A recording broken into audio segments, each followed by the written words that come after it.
So, I'm Katie Mullen. And I'm Jordan Pintar. And we are co-owners of BlackPaint Studios. Oh, that'd be nice. It was supposed to say, fuck this shit. Oh, there we go. Perfect. So like I just said, we're co-owners of BlackPaint Studios, and we are an art and design company based in Milwaukee. If you're bad at geography, this is where that is. We do work like this. Some of our work is on behalf of clients like Planned Parenthood, Emily's List, and Resistance Revival Chorus. And some of our work is self-directed and centered around cultural commentary, so we do a lot of art activism stuff.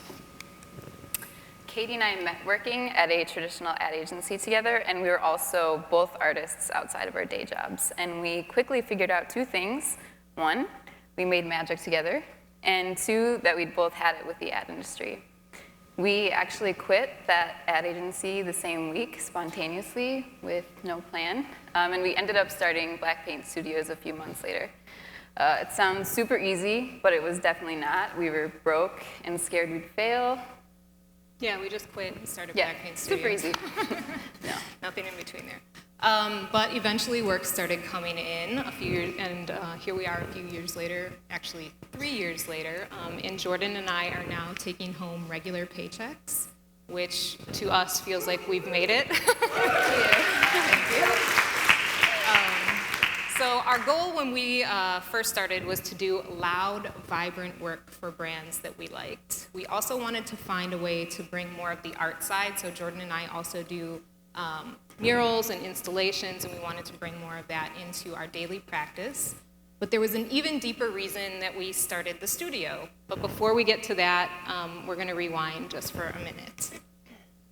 This is me at my first job out of college, we'll say pre-reality check. And here's basically all I was thinking at the time. And to complete the agency cliche, there's a ping pong table just off camera, of course. I went into it really naive and starry-eyed, even though my bubble had started to burst before I graduated college. At the Milwaukee Institute of Art and Design, it was required that communication design students attend the Ad Awards in our city as a way to get a jump start making connections with people in the industry, so I did. And it was a total meat market. It was just a bunch of older men drinking and networking with young new talent. And as the night went on, these men encouraged my friends and I to go to the bar next door, and the next thing you know, I'm being asked to sit on one of their motorcycles and pose for a picture. Yay. So I landed my first internship my third year of design school, and it was at one of Milwaukee's top ad agencies, and I was super over the moon and honored that I was chosen to work there. And at the end of our internships, our professors encouraged us to give our portfolios to our creative directors for feedback or help finding other job opportunities. And I was really excited to learn that my creative director sent my portfolio to other executive creative directors at 5 of the agencies in Milwaukee that were equally respected. But the last line of his email read, "Don't even try to get with her, she's out of your league." And the only reason I know this is because one of the recipients of that email slid into my DMs and said he was there to prove his friend wrong. A few internships later, I landed my first full-time job right out of school, and it was at a smaller design shop. So by this time, I had only had one woman art director who had 20 plus years of experience and by merit alone should have been a creative director. And I was also starting to hear my friends having similar weird experiences at the agencies that they were at.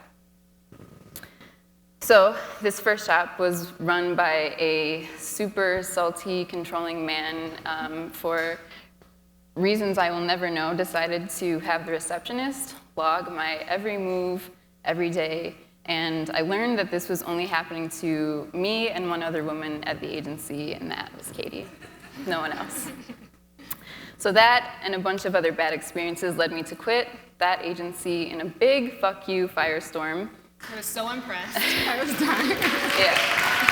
Thank you. So, not only had I had it with that place, but I'd had it with the ad industry. And I was only 23, so now what?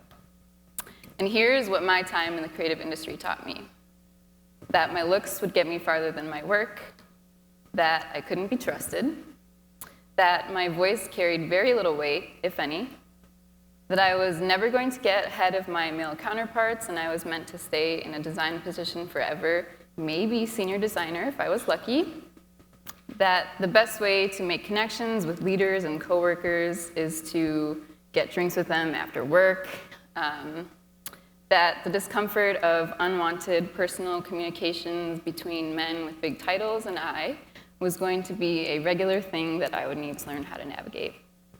And that if I stood up for myself, that I would be branded as difficult to work with. I'm older than Jordan, so my really grainy pre-reality check photos from the aughts, and you can tell because of my eyebrows, I think. Those super thin ones. So yes, there's a backstory to this weird-ass picture.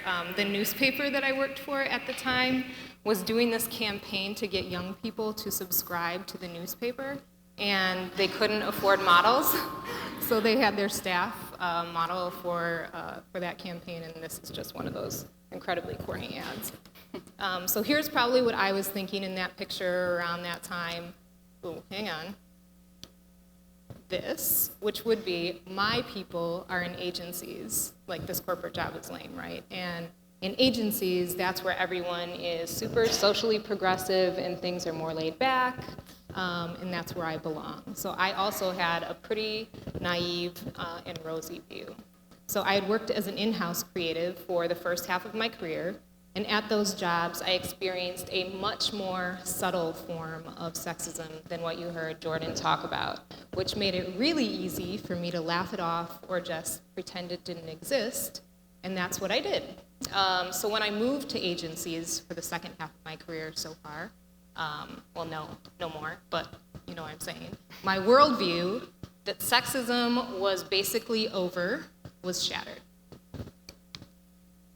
One of the first things that I noticed was the drinking.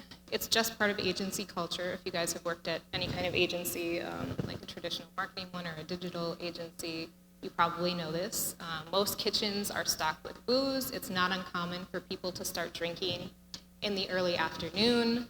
A couple of drinks with coworkers at the end of the long week, cool. Not cool is when it started feeling like getting shit-faced with your boss or your bosses was a requirement to being in with them. And I didn't want to do that, and so I definitely was not in with them. It was like this at 3 of the 4 agencies that I worked at, and even as a freelancer with clients sometimes. I also, what's that? Oh, we're good. Yeah, we're good. We'll still be on the same one. Yep. But thank you. I got a lot of notes, so I know what I'm doing. I also noticed pretty much no women in creative leadership and no people of color at all. I expected that in corporate, but not in agencies for some reason. And then came the not so subtle stuff. At the end of a lunch interview with a copy chief, he asked if he could, I always gotta emphasize this part, be prepared to talk about it. He asked if he could order ice cream so he could watch me eat it. And this was after telling me how much he hated his wife for the last 20 minutes, which was also really great. So as soon as I left the restaurant, and right away I had called the HR woman who had scheduled the interview, and I told her about it on voicemail. Twice I called and left her a voicemail. She never called me back.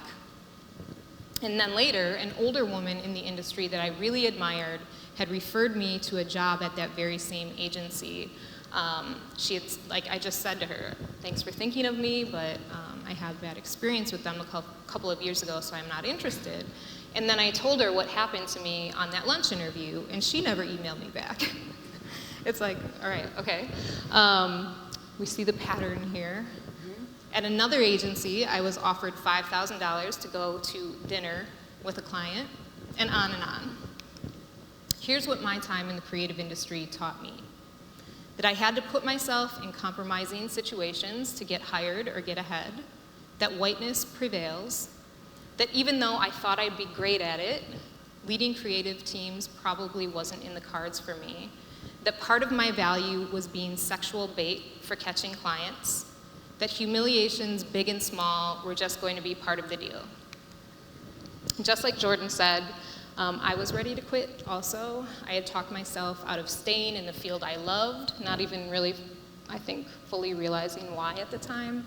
And I had a plan. My escape plan was I had started an art collective a few years earlier, and I was going to make that a nonprofit, and I was going to go do public art. Done deal. And then I took one last part-time contract job at an agency that was like my training wheels to start something on my own, and then I met Jordan. When we first started talking, we thought that our experiences were isolated, maybe a few bad apples, but then we were introduced to Dr. Jean Groh. She's a Marquette University professor who had been studying gender in the ad industry for 20 years, and this quote is from one of her global studies.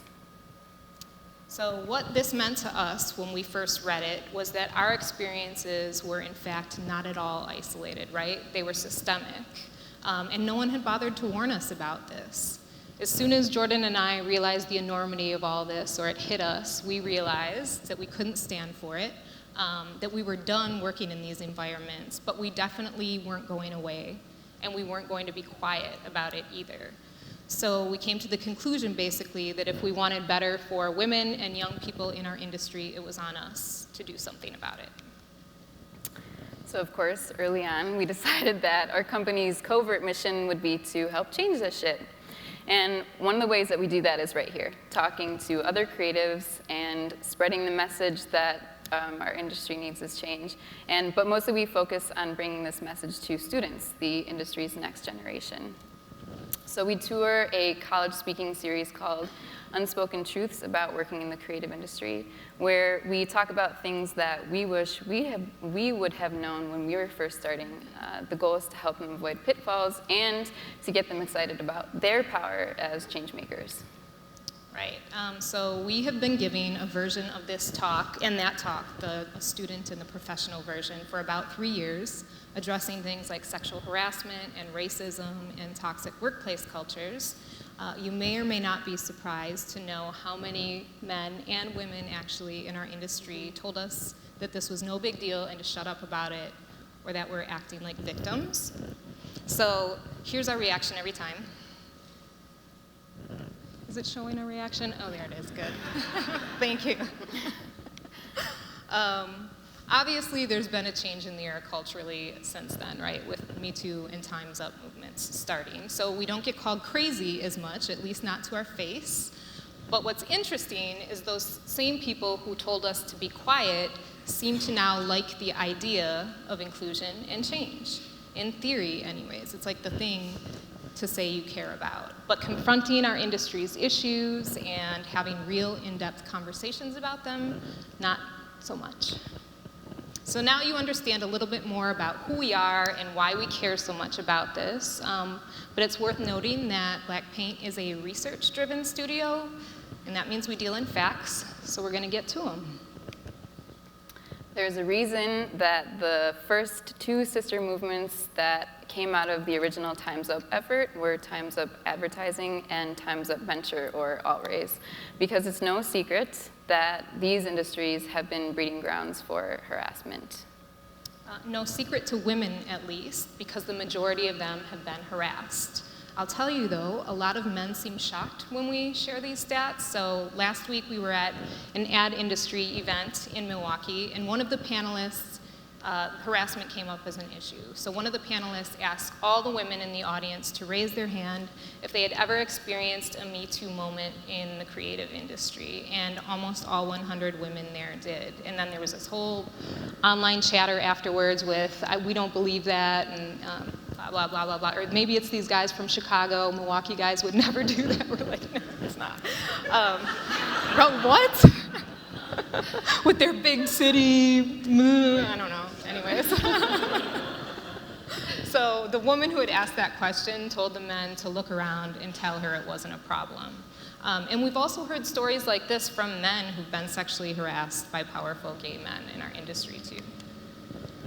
people ask us why all the time. What is it about this industry that makes it like this? So remember that casualness that we were so excited about coming into the industry? That same tool to attract talent is what's used to put people, young women especially, in compromising situations.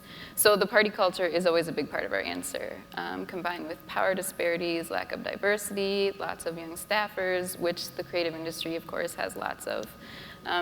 The harassment we experienced is really no surprise at all. And actually, the environment was the perfect recipe for it. So harassment stems from basic economic disparity and representation. I think we've all heard the pay gap stats before. So let's talk about diversity in creative. Only 11% of women creative directors at US ad agencies are women. You might have heard that stat by now, I'm guessing. So this number, though, is particularly crazy when you consider that women make up more than half of advertising's workforce. And not only that, they dominate college creative programs at 82%. And people of color, they make up just 10% of the workforce in total, so that's all jobs. Many are clerical and service roles. So what we're trying to say here, and what you'll catch on to later, is that representation matters a lot. It's also important to point out that so much of the sexism that we saw was not as overt as her ice cream story, but a lot more of it was subtle and really insidious. It can be a boss unconsciously assuming that you would prefer to have a baby than take an overseas assignment, or realizing that the man in the meeting next to you is being listened to way more seriously than you are, or not being assigned to the best accounts unless they're women-related. So like Jean says here, these things really, really add up. And Jean, by the way, who's now at Disney, has been working for all of the she worked for all the big ones before she left to go there like a year or two ago, like BBDO, I always get these acronyms wrong, DDB, and you know, the list. So what's the result of all of this? Talented women dropping out of the industry like we had planned to do. We get fed up with the exact same things, which kind of mirror Dr. Groh's research, which you can see behind me. So it's the condoned cultures of misogyny, or I think how she phrased it was frat boy culture. Lack of mobility and equality. And work-life balance, which is a tangent we'll save for another day. We have a whole piece of our college presentation that talks about burnout in our industry and self-care. And anyways, so walking away might sound like a solution, at least on a personal level, but what people don't talk about is that veering off a career path or starting over has economic consequences that can last a lifetime. So clearly this isn't good for women, but it's also not good for anyone, and there's a cost to companies too. So diversity of all types is linked to higher returns on capital, lower risk, and more innovation, and of course, monocultures and homogeny are the total enemy of creative. It creates stagnant work that no longer resonates with all audiences, and work that no longer pushes the boundaries or feels fresh. So let's not forget that groupthink also led to the financial crisis. And it's not all about the money, right? We all lose when anyone's full genius, art, or talent is stifled. So what do we do about it? We are not here to give you the usual get a mentor, sign the pledge advice, because you've heard that already and it's not working. Not that it's irrelevant, but we clearly need to try some different routes here. We're also not here to say that we have all the answers, so I just want to make that real clear. Do these 5 things and all of our problems will be solved. We wish it was that easy, but it is definitely not. What we will give you is a starting point for thinking about this in a new way, hopefully.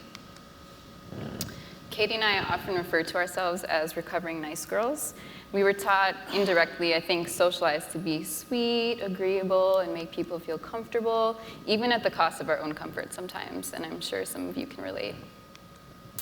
It starts early in life. 74% of teenage girls say they feel under pressure to please everyone. In our country, being a nice girl is such an ingrained expectation. It is shocking to realize that we've cultivated so much pleasantness that we've dulled our own power. Needing approval is a female cultural disease. Some people call it the disease to please. So making waves and demanding change can be really unnatural for some of us. Like Jordan mentioned, it is for, well, we're working on it. I think we've really worked on it. But we felt this many times before.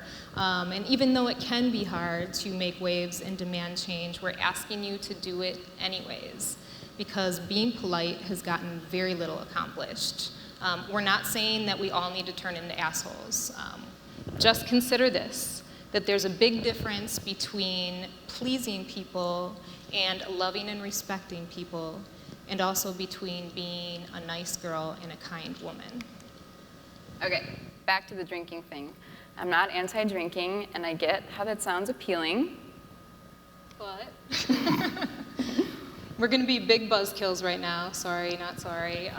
We all need to stop centering partying in workplace cultures, or making it, I guess, an unspoken rule or requirement to foster closeness and get ahead. It's one thing that we do to drink with friends and peers, right?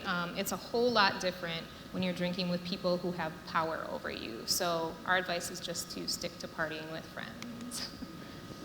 All right, how many of you mentor a young person, formally, informally? Okay, I need to ask you all a favor. Please, please, please don't sugarcoat this stuff for our students, interns, and mentees.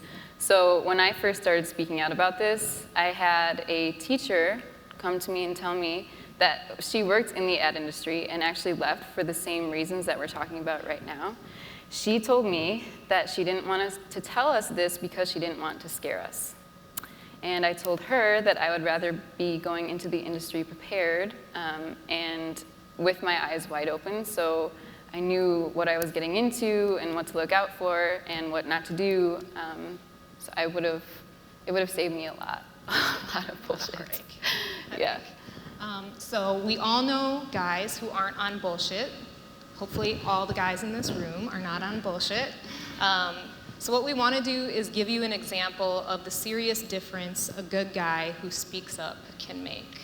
So I'll tell you a real quick story about an agency experience I had. We had a client, he wasn't even a client yet, he was a prospective client. A lot of money was about to come in. We thought we had a really good chance at the agency of winning the business. And then the man who was the owner of the business that was the prospective client started harassing me and I think 3 or 4 other women who were on the account team at the time, obviously in a position, like when you're in that like pitching position, it's just ass kissing. That's all you're doing, right? So he was definitely in a power position over us. And so we took this to my boss and we told him what was happening, and it didn't take him more than a blink of an eye to decide what to do. He didn't go to HR, he didn't go to to the owners of the agency. He said, we're shutting this down. I don't care about the money that could potentially come in if it comes with you guys having to work with this guy and be uncomfortable and being put in this situation, which was incredible to us. That feels like it should just be normal, and it's definitely not, which is sad, but to us, like, it felt so validating. We felt like valued members of the team. Also, more importantly, I think it sent a really important message to the young men who worked underneath him as well, as far as how to handle a situation like that in the future. All right. I'm going to read you something that the Harvard Business Review recently wrote about some of the public cases of harassment. There are 2 common threads through all of these stories. First, a few men are objectifying, disrespecting, and harassing female colleagues. Second, and far more troubling, lots of men are bystanders, silent and impotent in the face of a toxic workplace. Here's the problem. When women are marginalized, disrespected, and harassed in an organization, focusing only on the guy at the top is a mistake. An exclusive focus on senior leaders as culprits causes us to miss the problem that is often far more serious and pervasive. Everyday guys in the trenches who are missing in action when it comes to having the moral courage to stand up to such behavior. Passive gender inclusion is cheap. So the question that we have here is, guys, in your personal lives and in your professional lives, are you speaking up when you see other men acting like idiots? and not just for a pat on the back, but even if no one knew you were doing it, just because it's the right thing to do. So a case has been made that achieving true gender equality in the workplace is predicated on having gender equality at home. And for straight women, things are just really still unbalanced there, more than you might think. A recent study showed, behind me you'll see, 76% of working women are still doing the majority of housework. And the second one is hilarious. 30% of men admitted doing housework badly on purpose because they knew their spouse would fix it and then do it for them in the future. So it's kind of backwards to expect gender equality at home if we aren't expecting it in our personal relationships. So here we would just say women require it, men offer it.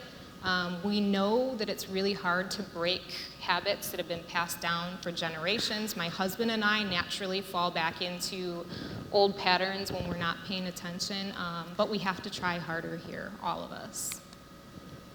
Okay, fellow white women, I want to get real with you. We have a tendency to center our own experiences with sexism and therefore kind of hoard leadership on this stuff in a way that often leaves other people turned off or feeling left out. So to make real change, you have to be willing to share or even give up your power too. We can't just focus on the ism that is most relevant to us personally. We have to be purposeful and genuine in our inclusion when addressing inequality. Otherwise, we become just like the system we're fighting against, right? And it's worth pointing out that women of color have been doing this shit forever, and they're expert organizers, and they don't get the recognition that they deserve for doing that. Also, Jordan did this illustration for Get Out the Vote for Women thing, and these are all our interns, which I wasn't going to mention because they didn't come, but sorry. Oh, this is Me Too. Yeah, it's you too. So 9 months after Me Too, some harassers have been fired and corporations are nervous. But besides that, nothing in the workplace has changed other than the amount of lip service that's talked about it. One of the New York Times reporters who broke the story originally and has since written many more was asked if she thought that the workplace has made any real changes, and this was her answer. So we respect people who are trying to make change from the inside, I'll just say that, but we are not waiting for old leaders to change or see the light personally. Our philosophy is more in line with Ava's, which is let's just build our own houses. Women, if there's something you wish existed but doesn't, or you see a better way of doing something, don't wait for an opportunity, go make it happen. I'm not saying you all have to start your own business, because starting our own business was a real struggle, and there was like this sweet spot in our life where we could do it, luckily. But maybe it's starting a work group or creating something in your community. If you have a good idea, don't let it rot. I am begging you. That art collective that I mentioned earlier, that was my first experience running something on my own. It wasn't a business, but it prepared me for starting BlackPaint. So, to recap, here's what we'd love for you to think about more if you are not already. Kill the disease to please, end the party culture, get real with young people, good guys, step up, make sure there's equality at home, be purposefully intersectional, and build your own table. So before we share some final thoughts, we just wanted to throw this out there. We're going to be sticking around for the closing party, and we have some of our loudmouth patches, these back patches that we hand screen print with us. And so if you're already doing something to make change about any of the issues that we talked about at all, find us, let us know, and we'll give you one until we're out. We don't want anyone else being taught to see themselves how we did or just quietly leaving the industry.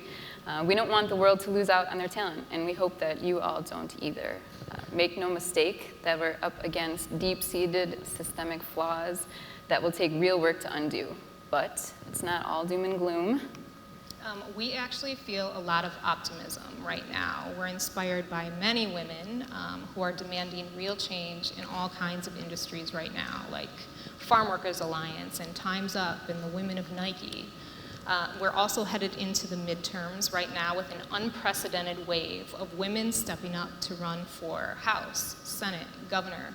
I think it's about 67% more of them than 2016. So what we're trying to say is that we want to bring this revolution to our industry. Let's together bring this revolution to our industry. Ask yourself what you can do with your privilege or your voice or your creativity or your influence. Different people play different roles in any fight, so it doesn't have to be the build your own table thing. You can be working from the inside, like we said. It's just important to find the way that fits you. And also the point is to do something, anything, because if you don't, no one else will. Thanks so much for listening, and here's how you can stay in touch with us.